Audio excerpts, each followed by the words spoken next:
Hello दोस्तों, नमस्कार। स्वागत है एक बार फिर से आप सभी का अपने प्रिय चैनल पर। दोस्तों आपको बता दें जो अभी की सबसे बड़ी खबर आ रही है, जहां पर क्या अब हिंदू नेता बनेंगे अमेरिका का अगला राष्ट्रपति। जी हां दोस्तों, बताएंगे किस अमेरिकी ने ये सबसे बड़ा बयान दिया। और इसी बीच आपको बताएंगे जहां पर प्रधानमंत्री मोदी की वजह से पाकिस्तान का सपना नहीं हो पाएगा पूरा। दोस्तों हिना रब्बानी खार ने दे दिया ऐसा बयान, आप भी जानकर हो जाएंगे हैरान। साथ ही साथ आपको बताएंगे जहां पाकिस्तान की खैर नहीं, भारतीय सेना ने लिया सबसे बड़ा फैसला। जी हां, और साथ ही साथ बताएंगे जहां भारत को कार्रवाई की धमकी देने के बाद ईयू अचानक पलटा। बताएंगे दोस्तों सबसे बड़ी वजह और अब क्या कह रहा है वो बात। तो सारी जानकारियां बताएंगे, बने रहेगा वीडियो के अंत तक। और अभी खबरों में आगे बढ़ने से पहले हमेशा की तरह अपने भारत देश, भारतीय सेना और भारतीय संप्रभुता का दिल से समर्थन करते तो इस वीडियो का भी कर दीजिए लाइक, चैनल को कर दीजिए सब्सक्राइब, बेल आइकन दबाइए, साथ ही कमेंट बॉक्स में लिख दीजिएगा जय हिंद। जी हां, तो बात करते हैं पहली और सबसे बड़ी खबर की, जहां आखिर किसने दिया ये बयान। हिंदू चाहे तो बना सकते हैं अमेरिका का अगला राष्ट्रपति। जी हां, अमेरिका के कैपिटल हिल में आयोजित पहले हिंदू अमेरिकी शिखर सम्मेलन को समर्थन देने पहुंचे रिपब्लिकन सांसद मैककॉर्मिक ने कहा कि अमेरिका के विकास में इस समुदाय का बहुत बड़ा योगदान है। उन्होंने कहा कि इस समुदाय के पास इतनी शक्ति है कि वे तय कर सकते हैं कि अमेरिका का अगला राष्ट्रपति कौन होगा। बुधवार को संपन्न हुए इस शिखर सम्मेलन में अमेरिका के कई सांसदों और राजनीतिक वकालत समूहों ने शामिल होकर समर्थन दिया। शिखर सम्मेलन की शुरुआत वैदिक मंत्रों के उच्चारण से हुई। साथ ही साथ आपको बता दें सम्मेलन में शामिल हुए रिपब्लिकन सांसद रिच मैककॉर्मिक ने कहा कि इस प्रवासी आबादी के लिए मेरे मन में बहुत सम्मान है। इन्होंने अमेरिका में बहुत कुछ जोड़ा है, सब कुछ बेहतरीन। मैं इस बात को बार बार कहता हूं कि ये समुदाय अगर जागरूक हो जाता है और उन्हें ये एहसास हो जाता है कि उनके पास कितनी ताकत है, तो वो अमेरिका का अगला राष्ट्रपति तक तय कर सकते हैं। उन्होंने आगे कहा कि आप भी ये बात समझते हैं, मैं ये सिर्फ कह नहीं रहा हूँ, आप जानते हैं आप जो हैं उसके पीछे एक वास्तविक शक्ति है। यदि आप अमेरिका के सबसे सफल डेमोग्राफिक को देखेंगे तो आप रिपब्लिकन यहूदी गठबंधन के बारे में जरूर सोचेंगे। जी हाँ, यानी दोस्तों उनका क्लियर कहना है कि अगर हिंदू लोग चाहे तो बना सकते हैं अमेरिका का अगला राष्ट्रपति। जी हाँ, बहरहाल दोस्तों अगर आप भी ऐसे में मानते हैं कि वाकई में भारतीय लोगों में बहुत सक्षमता है तो कमेंट में अपनी राय अवश्य दीजिएगा। और साथ ही साथ मोदी है तो हर चीज मुमकिन है जरूर कह दीजिएगा। चलते अगली बड़ी खबर की तरफ, जहाँ प्रधानमंत्री मोदी की वजह से पाकिस्तान का सपना नहीं हो पाएगा पूरा। आखिर हिना रब्बानी ने क्यों दिया ऐसा बयान, आपको बता दें इस वक्त पाकिस्तान की आर्थिक स्थिति अच्छी नहीं है। आप सभी जानते हैं प्रधानमंत्री शहबाज शरीफ की सरकार लगातार इंटरनेशनल मॉनेटरी फंड से $6.5 मिलियन के बेल आउट पैकेज को भी फाइनल करने की कोशिश कर रही है, लेकिन अभी तक कोई बात नहीं बन पाई है। इसी बीच पाकिस्तान की विदेश मामलों की राज्य सचिव हिना रब्बानी खार ने कहा है कि पाकिस्तान भारत के साथ बिजनेस करना तो चाहता है, लेकिन पीएम मोदी के होते ऐसा सपना संभव नहीं है। जी हाँ, पाकिस्तान की विदेश मामलों की राज्य सचिव हिना रब्बानी खार ने अमेरिकी वेबसाइट पॉलिटिको एक इंटरव्यू में देते हुए कहा कि हम भारत के साथ बिजनेस को दोबारा शुरू करने का स्वागत करेंगे। फिलहाल प्रधानमंत्री मोदी के रहते ऐसा सपना पूरा हो पाना मुश्किल है। भारत के वाणिज्य और उद्योग राज्य मंत्री अनुप्रिया पटेल की एक रिपोर्ट के मुताबिक भारत पाकिस्तान के बीच अप्रैल और दिसंबर 2022 के बीच $1.35 बिलियन का बिजनेस हो पाया था, जबकि पाकिस्तान के सबसे करीबी दोस्त चीन के साथ भारत का बिजनेस $87 मिलियन का था। दोस्तों इतना ही नहीं, हिना रब्बानी खार ने भारत पर हमला करते हुए भी कहा कि वहां एक हिंदू राष्ट्रवादी प्रशासन है जो भारत में हिंदू और मुसलमानों के बीच बंटवारा करने पर यकीन रखती है। उन्होंने कहा कि भारत की मौजूदा सरकार के साथ कुछ भी सही नहीं हो सकता है। वहां विशेष लोग सत्ता में काबिज हैं, उन्हें समस्या को हल करना नहीं आता है, वो सिर्फ समस्या को भड़काते हैं। बहरहाल दोस्तों ऐसे में हिना रब्बानी खार ने जिस प्रकार से ये कहा है कि प्रधानमंत्री मोदी जी की वजह से वो भारत के साथ व्यापार नहीं कर सकते हैं, ऐसे में दोस्तों एक भारतीय होने के नाते आप लोग भी जवाब जरूर दीजिएगा। क्या प्रधानमंत्री कोई भी हो, क्या भारत की जनता चाहती है कि वो पाकिस्तान के साथ व्यापार करे, या पाकिस्तान भारत के साथ भीख मांगने आए तो भारत उसके साथ व्यापार करे? दोस्तों आप लोग चाहेंगे या नहीं, बिल्कुल कमेंट में लिखकर अवश्य बताइएगा और करारा जवाब दीजिएगा पाकिस्तानी हिना रब्बानी खार को। देखते हैं क्या कहती है हमारी भारत की जनता, हम आपके एक एक कमेंट को पढ़ेंगे। दोस्तों चलते हैं अगली खबर की तरफ, जहां अब पाकिस्तान की खैर नहीं, भारतीय सेना ने लिया सबसे बड़ा फैसला। जी हां, लेफ्टिनेंट जनरल राजीव घई ने रणनीतिक रूप से महत्वपूर्ण कश्मीर स्थित चिनार कोर की कमान संभाली। रक्षा मंत्रालय के एक बयान में कहा गया है कि कमांड संभालने पर उन्होंने श्रीनगर में बादामी बाग छावनी में चिनार कॉर्प्स मेमोरियल पर श्रद्धांजलि अर्पित की। लेफ्टिनेंट जनरल राजीव घई ने चिनार कॉर्प्स के सैनिकों को संबोधित किया और उनसे बातचीत की और उन्हें जम्मू कश्मीर में शांति और स्थिरता के लिए अथक समर्पण और दृढ़ता के साथ काम करना जारी रखने के लिए प्रेरित किया। दोस्तों आपको बता दें इस दौरान उन्होंने शांति और विकास की दिशा में संयुक्त रूप से काम करने के लिए, नागरिकों के साथ जुड़ने के लिए आवश्यक अतिरिक्त कदम उठाने के लिए सभी रैंकों को प्रोत्साहित किया। बयान के अनुसार भारतीय सैन्य अकेडमी यानी IMA देहरादून के पूर्व छात्र लेफ्टिनेंट जनरल घई को दिसंबर 1989 में कुमाऊं रेजिमेंट में कमीशन किया गया था और उनका 33 वर्षों का शानदार सैन्य करियर रहा है, जिसके दौरान उन्होंने विभिन्न प्रतिष्ठित कमांड स्टाफ और निर्देशात्मक पद संभाले हैं। जी हाँ दोस्तों, कमान संभालने पर लेफ्टिनेंट जनरल घई ने कश्मीर के नागरिकों को बधाई दी। उन्होंने कश्मीर में शांति और समृद्धि के कारण आगे बढ़ाने के लिए नागरिक प्रशासन और समाज के विभिन्न उपकरणों के साथ मिलकर काम करने की अपनी प्रतिबद्धता दोहराई है। बहरहाल अब ऐसे में पाकिस्तान की रियलिटी में दोस्तों कोई खैर नहीं होने वाला, क्योंकि भारतीय सेना ने यह सबसे बड़ा फैसला लिया। अगर आप भी इससे खुश हैं तो कमेंट में world's number 1 army Indian army जरूर कह दीजिएगा। चलते अगली खबर की तरफ, जहां चाइना जो हासिल ना कर सका भारत ने वो करके दिखा दिया। जी हां, अमेरिकी मीडिया क्यों कर रहा है हिंदुस्तान की जय जयकार, आपको बता दें भारतीय नौसेना ने हाल ही में ही 2 विमान वाहक पोतों के साथ हिंद महासागर में गश्त कर अपनी ताकत दिखाई है। भारत के इस सैन्य प्रदर्शन को चाइना के लिए सीधा संदेश माना जा रहा है। अभी तक ऐसा कारनामा सिर्फ अमेरिका ने किया है। भारत के इस शक्ति प्रदर्शन की पूरी दुनिया में जमकर तारीफ की जा रही है। अमेरिकी सैन्य विशेषज्ञों का मानना है कि भारत की ये उपलब्धि काफी ज्यादा बड़ी है। भारत से सैन्य शक्ति के मामले में रशिया और चाइना कहीं आगे हैं, लेकिन फिर भी उन्होंने अभी तक ऐसा कारनामा नहीं किया है। इटली, जापान और ब्रिटेन के पास भी 2 विमान वाहक पोत हैं, लेकिन उसके बावजूद भी वो भी ऐसा कारनामा नहीं कर पाया है। CNN से बात करते हुए international institute for strategic studies में नौसेना और समुद्री सुरक्षा के वरिष्ठ फेलो निक चिल्स ने कहा कि ये कोई छोटी उपलब्धि नहीं है। ये दिखाती है कि भारतीय नौसेना दुनिया में बहुत कम में से एक है जो एक से अधिक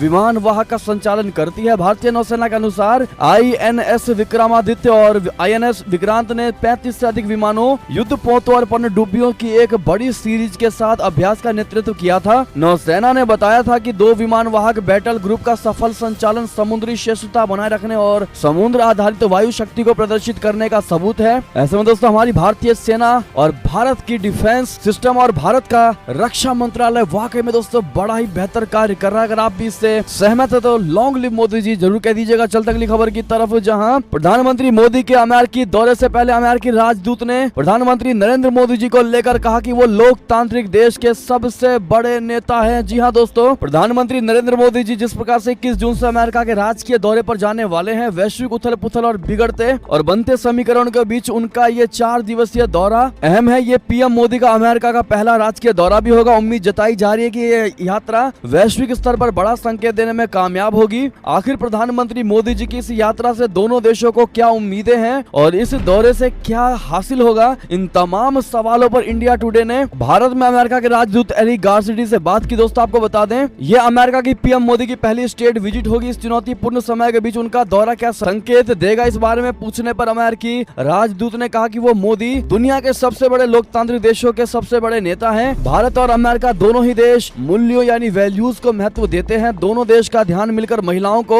सशक्त करने, गरीबों और असहायों को मुख्य धारा में लाने पर है। दोनों देश किस तरह मिलकर इस दुनिया को बेहतर बना सकते हैं, उनका ये दौरा उसी दिशा में एक बड़ा कदम होगा। साथ ही साथ दोस्तों अगली खबर बताते, जहां कश्मीर को लेकर पाकिस्तान का भारत विरोधी प्रोपेगेंडा नहीं आया काम, चाइना और तुर्की की साजिश भी रह गई धरी की धरी। बता दें भारत ने G20 सम्मेलन के तहत पर्यटन वर्किंग ग्रुप की मीटिंग श्रीनगर में कराकर पाकिस्तान के फर्जी प्रोपेगेंडा को ध्वस्त कर, या यूं कहें कि भारत के निमंत्रण पर 17 देशों के 60 डेलीगेट्स कश्मीर पहुंचे। भारत के इस कदम से दुनिया में कश्मीर के सुरक्षित होने का संदेश गया और भारत को इससे काफी फायदा भी मिलेगा। भारत ने 22 और 23 मई को भारत के जम्मू और कश्मीर केंद्र शासित प्रदेश की राजधानी श्रीनगर में एक प्रमुख G20 सम्मेलन की मेजबानी की। भले ही सम्मेलन में 60 विदेशियों सहित लगभग 122 प्रतिनिधियों ने भाग लिया था, लेकिन पाकिस्तान द्वारा इसका बहिष्कार किया गया। साथ ही इसके लंबे समय से सहयोगी रहे चाइना और तुर्की ने भी उसका समर्थन किया। G20 समिट ने भारत के प्रति अपनी ईर्ष्या, G20 समिट में शामिल न होकर पाकिस्तान, चाइना, तुर्की ने भारत के प्रति अपनी ईर्ष्या कश्मीर को लेकर अपनी गंदी मंशा जाहिर कर दी है। जानकारी की माने तो G20 समिट की आड़ में कश्मीर को लेकर पाकिस्तान का भारत विरोधी प्रोपेगेंडा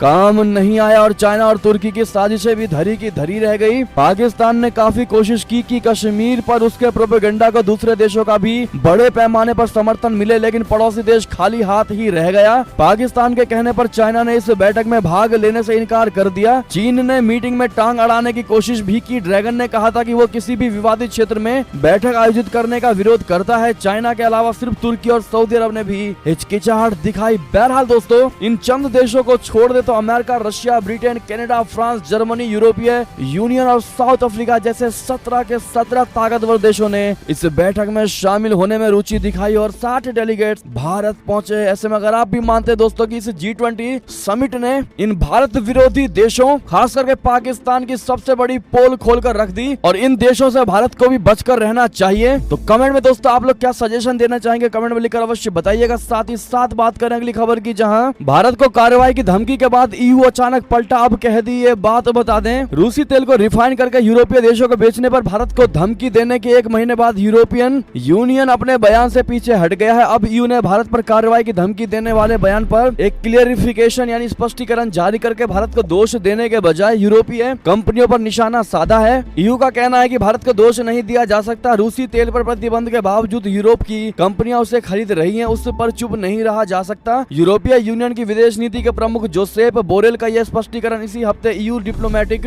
सर्विस वेबसाइट पर छपा है, जिसमें वो कह रहे हैं कि अगर भारतीय रिफाइनर यूरोपीय देशों को रूसी तेल बेच रहे हैं तो ऐसा इसलिए है क्योंकि यूरोपीय कंपनियां सीधे या किसी मध्यस्थ के जरिए उसे खरीद रही हैं। लेकिन इसके लिए कौन जिम्मेदार है, बेचने वाला या खरीदने वाला? उन्होंने भारत पर कार्रवाई वाले अपने बयान पर स्पष्टीकरण देते हुए कहा कि जब मैंने सस्ते रूसी तेल के रिफाइंड प्रोडक्ट्स को भारत द्वारा हमें बेचने का मुद्दा उठाया तो ये भारत सरकार की आलोचना करने के लिए नहीं था, बल्कि मेरा इससे ये मतलब था कि यूरोपीय यूनियन की कंपनियां मूल रूप से रूसी तेल के रिफाइंड प्रोडक्ट्स को खरीदकर रूस पर लगे प्रतिबंधों को दरकिनार कर रही है और हम उस पर आंख मूंद कर नहीं बैठ सकते हैं। भारत पर कार्रवाई की धमकी पर प्रतिक्रिया देते हुए विदेश मंत्री जयशंकर जी ने बोरेल को EU काउंसिल रेगुलेशन पढ़ने की सलाह दे डाली थी। उन्होंने कहा था कि मैं आपसे आग्रह करता हूं कि आप यूरोपीय यूनियन के रेगुलेशन को देखें। रूसी तेल को किसी तीसरे देश में रिफाइन किया जा रहा है, रिफाइंड ऑयल को रूसी तेल बिल्कुल नहीं माना जाएगा। मैं आपसे EU के 833/2014 रेगुलेशन को देखने का आग्रह करता हूं। यानी कि भारत ने बिल्कुल सटीक तरीके से दोस्तों और नियम के साथ EU को हड़काया और जवाब दिया है कि अगर आपको बहस करनी है तो पहले इस नियम को जाकर पढ़ लें, अगर कोई डाउट हो तो हमसे जाकर पूछे। जी हाँ दोस्तों, ऐसे में अब बाद में EU को खुद अकल आता दिखाई दे रहा है और वो अपने बयान से पलटता हुआ नजर आ रहा है। बहरहाल बात करते हैं एक और खबर की, जहां भारत ने यूनाइटेड नेशन में पाकिस्तान को हड़काया। कहा ऐसी मानसिकता के लिए हमारे पास सहानुभूति के अलावा कुछ भी नहीं है। जी हाँ, संयुक्त राष्ट्र में भारत की स्थायी प्रतिनिधि रुचिरा कंबोज ने पाकिस्तान को उसकी अज्ञानता की मानसिकता और शांति की संस्कृति को समझने में असमर्थता के लिए सहानुभूति जताई है। उन्होंने बुधवार को महासभा में भारत पर पाकिस्तान के हमले पर कटाक्ष करते हुए कहा कि ऐसी मानसिकता के लिए हमारे पास सहानुभूति के अलावा और कुछ नहीं है, जो बार बार झूठ बोलती है और शांति की संस्कृति की अज्ञानता से पैदा होती है। हालांकि उन्होंने पाकिस्तान का नाम नहीं लिया, लेकिन कंबोज ने कहा कि सबसे अफसोस की बात यह है कि हमने एक प्रतिनिधि से दुर्भावनापूर्ण टिप्पणी का उल्लेख नहीं करने के लिए कुछ बेहद विकृत और गलत सुना है। जी हाँ, स्थायी प्रतिनिधि ने कहा कि वो पाकिस्तान की टिप्पणी पर प्रतिक्रिया के साथ विधानसभा का समय बर्बाद नहीं करेगी और प्रतिनिधिमंडल को सलाह दी है कि वो भारत के पिछले बयानों को देखें। बहरहाल दोस्तों, बड़े ही अच्छे और सही तरीके से पाकिस्तान को लताड़ा गया है। साथ ही साथ एक और खबर आपको बता दें, जहां गलवान संघर्ष के 3 साल खड़गे ने कहा मोदी जी की क्लीन चिट की वजह से चीन सफल होता दिखाई दे रहा है। जी हाँ दोस्तों, आपको बता दें फिर एक बार विपक्षियों का केंद्र की मोदी सरकार पर बड़ा ही पलटवार। जी हाँ दोस्तों, जहरीला बयान बता दें, कांग्रेस ने लद्दाख के गलवान में 3 साल पहले चीनी सैनिकों के साथ झड़प में शहीद हुए भारतीय जवानों को गुरुवार को श्रद्धांजलि दी और आरोप लगाया कि केंद्र सरकार की नाकामियों के चलते वास्तविक नियंत्रण रेखा यानी LAC पर पूर्व की यथास्थिति अब नहीं है। पार्टी अध्यक्ष मल्लिकार्जुन खड़गे ने ट्वीट किया कि 3 साल पहले गलवान घाटी में अपना सर्वोच्च बलिदान देने वाले 20 वीर जवानों को कृतज्ञ राष्ट्र की ओर से भावभीनी श्रद्धांजलि। खड़गे ने दावा किया कि मोदी सरकार की नाकामियों के चलते LAC पर इन 3 वर्षों में पूर्व की यथास्थिति अब नहीं है। हम 65 में से 26 पेट्रोलिंग पॉइंट पर अपना अधिकार खो चुके हैं। हमने संसद में ये मुद्दा कई बार उठाने की कोशिश की, पर मोदी सरकार देशवासियों को अंधेरे में रखना चाहती है। खड़गे ने आरोप लगाया कि गलवान पर मोदी जी की क्लीन चिट की वजह से चाइना अपने नापाक इरादों में सफल होता दिखाई दे रहा है। ये हमारी राष्ट्रीय सुरक्षा और देश की अखंडता पर गहरा आघात है। कांग्रेसी अध्यक्ष ने कटाक्ष किया कि मोदी सरकार की लाल आंख धुंधली पड़ गई है, जिस पर उसने चीनी चश्मा पहन रखा है। उन्होंने कहा कि विपक्ष में हमारा काम है देश को चीनी विस्तारवादी नीति के खिलाफ एकजुट रखना और मोदी सरकार के चीनी चश्मे उतार फेंकना। अब ऐसे में दोस्तों, विपक्ष जिस प्रकार से प्रधानमंत्री नरेंद्र मोदी जी को, या यूं कह लें कि खड़गे जी ने जिस प्रकार से ये बयान दिया है, अगर आप भी मानते हैं कि जब सेना की बात आती है दोस्तों, विश्व में 2 देशों के बीच लड़ाई की बात आती है, तो उसमें विपक्षों को भी देश के साथ एकजुट होना चाहिए और ऐसे बयान देना बिल्कुल बिल्कुल भी ठीक नहीं है। तो दोस्तों कमेंट में आप लोग खड़गे को क्या कहना चाहेंगे, कमेंट में लिखकर अवश्य बताइएगा। देखते क्या कहते हैं हमारी भारत की जनता। साथ ही साथ एक और खबर बता दे, जहां पाकिस्तान के प्रसिद्ध इन्फ्लुएंसर शाहीन अली ने त्यागा इस्लाम, हिंदू धर्म में लौटकर कहा घर तो घर ही होता है। जी हां, पाकिस्तान के प्रसिद्ध इन्फ्लुएंसर शाहीन अली ने लोगों को चौंकाते हुए इस्लाम का त्याग करते हुए सनातन धर्म अपना लिया है। इन्फ्लुएंसर शाहीन अली ने ट्वीट करते हुए इस्लाम छोड़ने और सनातन धर्म कबूलने की घोषणा की है। उन्होंने एक फोटो भी ट्वीट किया है जिसमें उनके माथे पर चंदन का टीका लगा हुआ देखा जा सकता है। शाहीन अली ने तस्वीर पोस्ट की है ट्विटर पर, उसमें उनके माथे पर चंदन के अलावा बैकग्राउंड में तिरंगे को भी देखा जा रहा है और उन्होंने अपने हाथों में जलती मोमबत्ती को थाम रखा है। शाहीन अली ने फोटो के साथ ट्वीट में लिखा है कि आज उनकी घर वापसी हो रही है। जी हाँ, उन्होंने लिखा कि पिछले 2 वर्षों से अपने पूर्वजों की संस्कृति और जीवन शैली को देखने के बाद आज मैं आधिकारिक तौर पर घर वापसी की घोषणा कर रहा हूँ। मैं इसके लिए इस्कॉन को धन्यवाद देता हूँ। उन्होंने लिखा कि अब पाकिस्तानी एजेंसियों की प्रताड़ना के कारण 2019 में मुझे पाकिस्तान छोड़ना पड़ा था। बहरहाल दोस्तों, इनके घर वापसी को लेकर आपकी क्या राय होने वाली है, कमेंट में लिखकर अवश्य बताइएगा। पाकिस्तान के प्रसिद्ध इन्फ्लुएंसर शाहीन अली को लेकर चलते एक और खबर की तरफ, जहां लंदन में भारतीय उच्चायोग पर बड़ा हमला करने वाले 45 खालिस्तानियों की तस्वीरें जारी की गई। एनआईए ने की पहचान की अपील। बता दें, नेशनल इन्वेस्टिगेशन एजेंसी यानी एनआईए ने लंदन में इंडियन हाई कमीशन पर हमला करने वाले 45 हमलावरों की तस्वीर जारी की है। दरअसल इस घटना के बाद एनआईए की टीम जांच के लिए लंदन गई थी। टीम ने वहां पर हमले के दौरान के कई सीसीटीवी फुटेज को कब्जे में लिया था। सीसीटीवी फुटेज के आधार पर ही अब 45 लोगों को चिन्हित किया गया है। इन सभी पर 19 मार्च को लंदन में भारतीय उच्चायोग पर हमला करने का और भारतीय झंडे का अपमान करने का आरोप है। एनआईए ने लोगों से इनकी पहचान बताने की अपील की और व्हाट्सएप नंबर जारी किया है। बता दें कि मार्च 2023 में कुछ कट्टरपंथी खालिस्तान समर्थकों ने लंदन स्थित भारतीय उच्चायोग से भारतीय राष्ट्रीय ध्वज को उतारने की कोशिश की थी। साथ ही साथ एक और खबर बता दें, जहां रशिया के साथ अचानक बढ़ा तनाव, हाई अलर्ट पर नाटो ने लिया ये फैसला। जी हां, नाटो के महासचिव जेंस स्टोल्टेनबर्ग ने कहा कि नाटो हाई अलर्ट पर सैनिकों की संख्या बढ़ाने और गोला बारूद का उत्पादन बढ़ाने के लिए तैयार है। स्टोल्टेनबर्ग ने गुरुवार और शुक्रवार को ब्रसेल्स में गठबंधन के रक्षा मंत्रियों की 2 दिवसीय बैठक से पहले बुधवार को ये बयान दिया है। इसमें दुनिया की लगभग 20 प्रमुख रक्षा कंपनियों के साथ बातचीत शामिल होगी। न्यूज एजेंसी शिन्हुआ की रिपोर्ट के अनुसार महासचिव ने एक संवाददाता सम्मेलन में कहा कि संबंध क्षेत्र की रक्षा के लिए नाटो की नई क्षेत्रीय योजनाएं हैं। साथ ही साथ दोस्तों अगली खबर आपको बता दें, जहां आखिर क्यों चीन से भारत आ रही है वैश्विक कंपनियां। अमेरिकी रिपोर्ट में बड़ा दावा, इंडिया में होगी 3 गुना मैन्युफैक्चरिंग। जी हां, चीन दुनिया की सबसे बड़ी अर्थव्यवस्था बनने की ओर अग्रसर है। आर्थिक विशेषज्ञों का कहना है कि अगले 1 दशक में वो अमेरिका को पीछे छोड़ देगा, मगर दुनिया की बड़ी कंपनियां चाइना के